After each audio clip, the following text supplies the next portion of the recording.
Samedi 12 juillet 2025. Ne faites pas d'une bénédiction de Dieu un moyen pour s'éloigner de lui. Jérémie Saudril. Ce titre peut surprendre, mais c'est pourtant une malheureuse réalité pour beaucoup d'enfants de Dieu. Durant mes dernières années de vie chrétienne, j'ai été surpris bien des fois de réaliser que beaucoup de croyants faisaient d'une bénédiction de Dieu, d'une réponse à leurs prières, un moyen de s'éloigner de lui. La vie est comme une barque dans un fleuve. Si tu ne rames pas, tu te laisses emporter. Il faut comprendre que la vie est comme une barque dans un fleuve. Lorsqu'on est assis dans la barque de la vie, on ne réalise pas forcément que nous avançons, mais le fait est que nous sommes entraînés par le courant du temps. Que vous ayez une montre ou pas, le temps avance toujours. Nous sommes toujours en train d'avancer. Et si nous ne prenons pas la peine de ramer dans la bonne direction, nous nous faisons entraîner dans le sens du courant de ce siècle. Il faut ramer, toujours ramer. Ramer jusqu'au courant du Saint-Esprit, jusqu'au courant de la présence de Dieu, se laisser emporter et ramer encore pour rester dans le bon courant. On ne devient pas rétrograde en se réveillant un matin, mais comme l'eau se transforme en glace lorsque la température est négative, petit à petit, nous congelons notre vie spirituelle. On laisse l'Église quelques semaines parce que l'on déménage ou parce que nous sommes occupés ou toute autre raison. On oublie de prier car on n'a pas le temps. On se laisse distraire et on laisse les oppressions spirituelles nous gagner et nous entraîner sans rien dire. Et puis, nous entrons dans un état de rétrograde au lieu d'entrer dans un état d'homme fait. Seigneur, si tu me donnes cela, voici ce que je ferai pour toi. C'est la prière de beaucoup. On pourrait dire plusieurs choses sur ce genre de prière, mais il faut dire que malgré tout, Dieu y répond parfois. Dieu a ses raisons, et ce sont des raisons de sagesse et d'amour. Pourtant, lorsque Dieu répond, beaucoup de ces gens vont à l'extrême opposé de l'engagement qu'ils avaient pris avec Dieu. S'ils avaient dit « Seigneur, je dirais alors oui », ils disent « non ». S'ils avaient dit « Seigneur, j'irai au sud », ils vont au nord. Proverbe 20, verset 25. C'est un piège pour l'homme que de prendre à la légère un engagement sacré et de ne réfléchir qu'après avoir fait un vœu. Ce qui est malheureux, c'est que la plupart de ceux qui ont fait d'un engagement un piège ne réfléchissent jamais à leur état actuel. Des exemples de gens qui ont changé leur bénédiction de Dieu en séparation d'avec Dieu. Je connaissais un couple chrétien qui n'avait pas d'enfant et qui en voulait un. On avait prié pour eux afin qu'ils reçoivent cette bénédiction de la part de Dieu. Et ils ont eu un enfant peu de temps après. La naissance passée, le couple ne venait plus à l'église, ni la femme, ni le mari. Ils disaient, « Le bébé a mal dormi cette nuit » ou encore, « C'est difficile la route avec un bébé ». La chair trouve toujours des raisons à son éloignement de Dieu.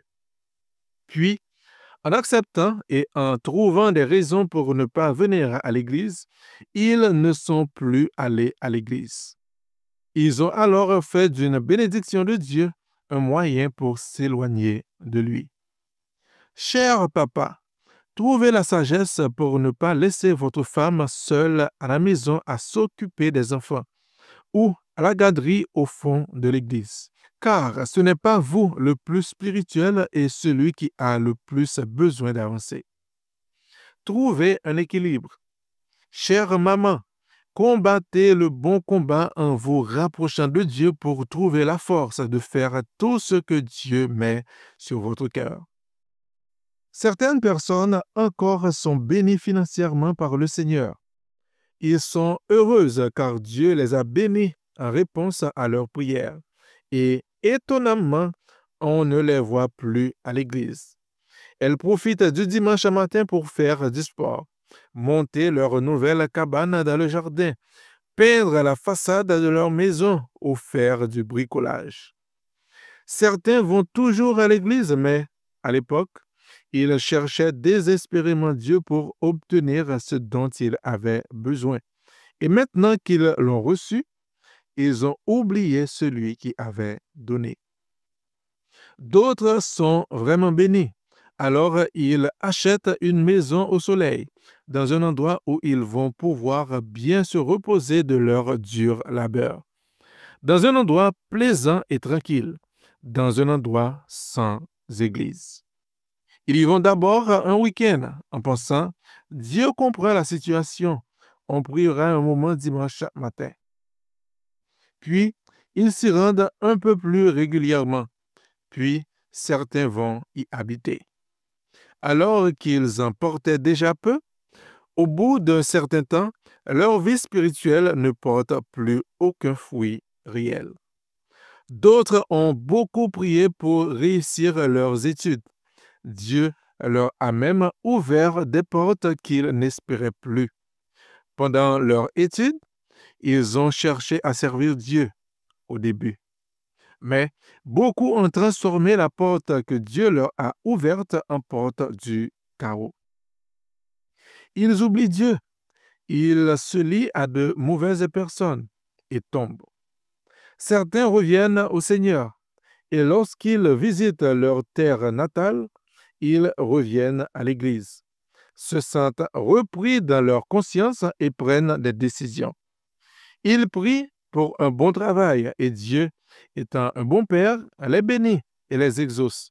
Mais à cause d'un week-end barbecue, un week-end de fête, une semaine de vacances, une rénovation à faire, 3 semaines de fatigue et une invitation de belle-maman, voilà 2 mois qu'ils ne sont plus allés célébrer Dieu. Leur amour pour Dieu se refroidit, se rétrécit, se congèle. Il y en a encore que Dieu a mis à part dans un travail particulier ou dans une ville particulière. Ils étaient là pour faire quelque chose de spécial pour Dieu et ils le savaient. C'était une réponse à leurs désirs et à leurs prières. C'était un temps transitoire particulier. Ils ne savaient pas exactement tout ce que Dieu voulait, mais ils savaient que c'était Dieu qui les y avait conduits. Mais de la même façon que Dieu a dit à Abraham de partir dans un endroit qu'il ne connaissait pas et qu'il a dû tenir ferme dans le combat de la foi, Dieu demande à ces gens de tenir ferme dans la foi, malgré les circonstances difficiles, qu'elles soient financières, familiales ou émotives. Mais ils font de cette bénédiction et de cette mise à part un moyen pour s'éloigner de lui. Dieu a fait de multiples prodiges envers le peuple d'Israël. Et voilà le peuple en train d'adorer un veau d'or. Jérémie 2, verset 13.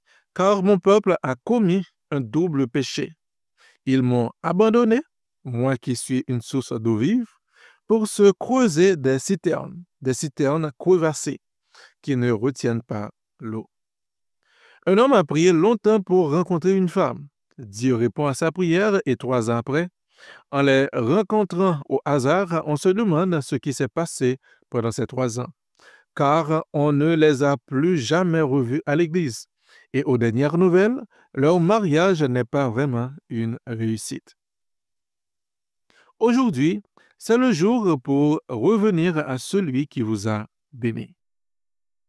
Peut-être que vous déclarez, Dieu n'a pas encore pleinement répondu, comme excuse pour votre état actuel. Mais Dieu vous dit, Jérémie 2, verset 17, cela ne t'arrive-t-il pas parce que tu as abandonné l'Éternel, ton Dieu, lorsqu'il te dirigeait dans la bonne voie? Je ne sais pas s'il existe un domaine de votre vie où Dieu vous a béni et vous avez fait de cette bénédiction un moyen pour s'éloigner du Maître. Si c'est le cas, il vous faut vous asseoir un moment et réfléchir. Rappelez-vous d'où vous venez et combien Dieu vous a béni. Dieu a dit à votre sujet, Isaïe 44, verset 21, Souviens-toi de ces choses, ô Jacob, ô Israël, car tu es mon serviteur. Je t'ai formé, tu es mon serviteur. Israël, je ne t'oublierai pas. Dieu ira jusqu'à dire cette vérité pour certains. Jérémie 2, versets 31 et 32. Homme de cette génération, considérez la parole de l'Éternel. Ai-je été pour Israël un désert ou un pays d'épaisses ténèbres? Pourquoi mon peuple dit-il, nous sommes libres, nous ne voulons pas retourner à toi? La jeune fille oublie-t-elle ses ornements, la fiancée sa ceinture? Et mon peuple m'a oublié depuis des jours sans nombre. Si vous êtes prêt à revenir à Dieu et à donner à Dieu ce qu'il mérite, voici ce que Dieu dit à votre sujet. Ésaïe 43, verset 25. C'est moi qui efface tes transgressions pour l'amour de moi, et je ne me souviendrai plus de tes péchés. Amen.